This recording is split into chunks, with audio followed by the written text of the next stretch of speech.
बसला गेला पाहिजे. दादा ते माधुरी हत्ती आणा परत वंताऱ्यामधून. लय भावना दुखवले. माधुरी हत्ती हत्ती आणा हत्ती. हत्ती हत्ती काय झालं? त्याला वंतारामध्ये घेऊन गेले. ते कोल्हापूरची हत्ती आहे. लोकांची लय भावना दुखवली त्या हत्तीमुळे. अरे माधुरी हत्तीचं हत्तीच म्हणलो की त्या माधुरी हत्तीच्या बद्दल सुप्रीम कोर्टाने निकाल दिला आहे.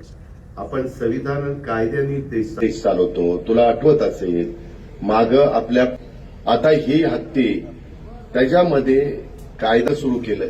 शेवटी तुम्हाला मला जसा जगण्याचा अधिकार आहे तसा पक्ष्यांनाही जगण्याचा अधिकार आहे, प्राण्यांनाही जगण्याचा अधिकार आहे. त्या प्रकारे त्या हत्तीणीचं झालं आणि म्हणून ती गेली. बाबा लय शेजला हत्तीणीचं लागलंय बाबा. तुला एकदा कुठं तरी हत्तीणीवर बसवतोस, परंतु तू चांगल्या भावनेनं बोलला असेल. तू प्राणी प्रेमी असशील म्हणून ती भूमिका मांडली. त्याबद्दल तुझं दुमत नाही, तुझं अभिनंदन. पण मी पण त्याच्या खोलात गेलेलो होतो. त्याकरता जसं बैलगाडा शर्यत तशी आपण सुरू केली तसं काही मार्ग काढता येतोय का अॅडव्होकेट जनरलला वगैरेंना बोलून आम्ही त्याच्यात प्रयत्न करू.